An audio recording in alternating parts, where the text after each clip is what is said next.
Hey guys, this is David from Vanguard here at the, we're done with the ARG in Northville. This is our champion today.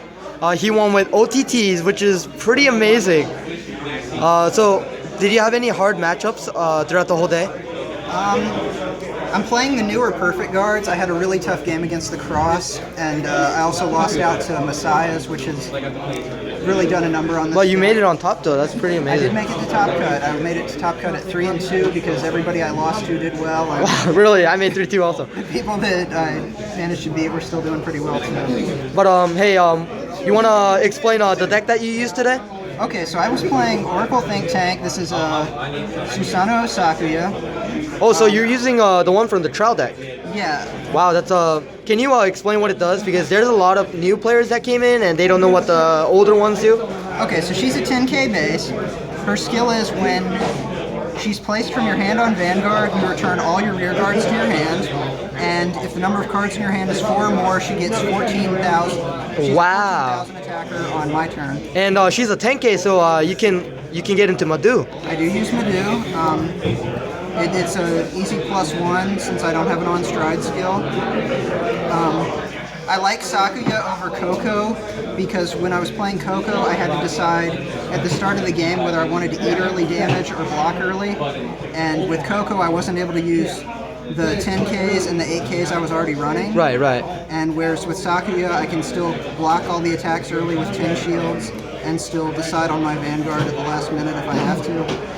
I have 1 CEO because I like the 13-11-9 ratio. So do you like the 9 ratio on the grade 3?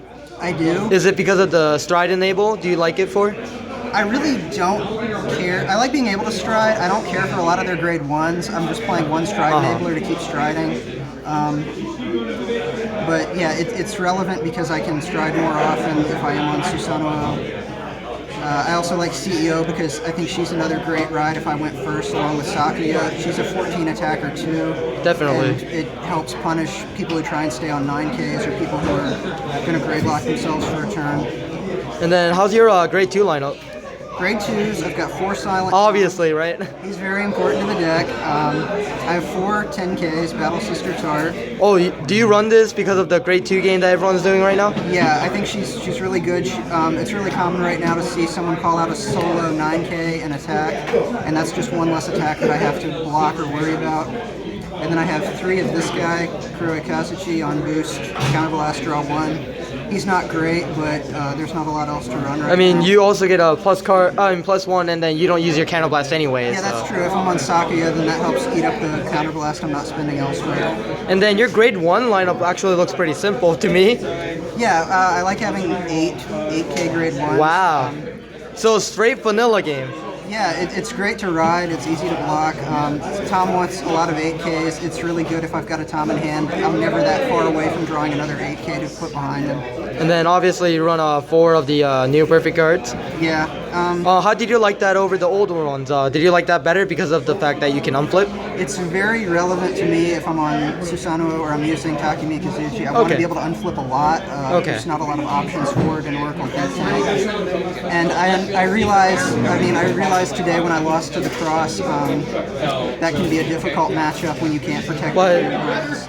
I think this saved you a lot because of the fact that you could unflip, right? Yeah, it was very helpful in my second semifinals. And then, of course. And then you told me you liked running 1. I like 1. I don't know what else to put there. He helps me stride more often. And then, of course, best starter for OTT from my perspective-wise. Don't have to worry about any other client that retires stuff. You get your cards back. Yeah, really love Lulu. I can put her back in my hand with Sakuya. If I have to call She's a 10K block as well. Yeah, if I have to call a Psychic Bird behind the Vanguard early, I can put that into Soul. I can actually move her back when I stride because she says grade 3 or greater Oracle Tank. Your trigger lineup's also like just 12 crits, 4 heals like anyone else would. Yeah. So only strange thing, I guess. Some people ask why I'm running the 5K. Not heal. the recycle ones. Yeah, I like to call her out early sometimes, and then I'll bounce her back with Sakuya. I mean, I think it's boost reasonable. and lose the card. Right, and then you don't want to lose your rear guard. You want to have the opponent retire it or such. Yeah, Make them I minus. retire. Right. Yeah. And then your stride lineups are also pretty simple. You run 2 Madus, 2 of the on hit draw card. Then you run Susanoo's? No, Takemiki's. Takemiki's. Yeah, these are really pretty straightforward as well. Yeah, it just puts more cards in my hand. That's a plus if I can't hit or if I'm on Sakuya. So just a personal question. How much did you spend on the deck? Not a lot. It looks really, really cheap. The expensive cards, if you were going to build it, are the Toms, the Susanoo, and the Takemikizuchi. Luckily, I picked those up when they weren't too expensive. But, you know, I mean, you can't really build OTT without Tom, I don't think, So, your matchups were pretty okay today? Just had a good day, running everything smoothly?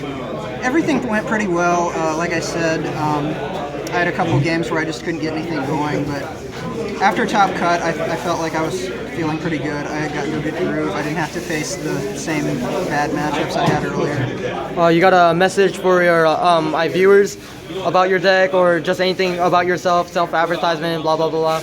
I don't have any self-advertisement, but you should come to Jersey's in Hampton, and in Hampton, Virginia. We need more people. There you go. Yeah, we need more people, right? It's like, it's dying. It's dying. And, you know, we have a top from Hampton as well. But, yeah, definitely this deck kind of proves overall you don't have to spend $20 per card. You can just build, if you can think out your decks and just figure out a really good strategy against the meta, you don't have to spend too much, and you can just have a really solid deck to win your games. And I think that this deck was mainly because of the hand size that helped you out that one, right? Yeah, for sure. That's the other thing. In matchups where I can't use the old perfect guard, sometimes I'll just find myself with so many grade zeros that it just doesn't matter. Right. And, you know, that's always helpful to be able to drop tens. But like always, guys, make sure you guys comment, rate, subscribe down below. And yeah. Please follow Team Dreadnought on YouTube. Oh, there you go. There you go. Advertisement. My Awesome. pals from Florida, follow them. Awesome. So make sure you guys comment, subscribe to them as well, and subscribe to mine. And like always, guys, imagine the victory. I am Vanguard.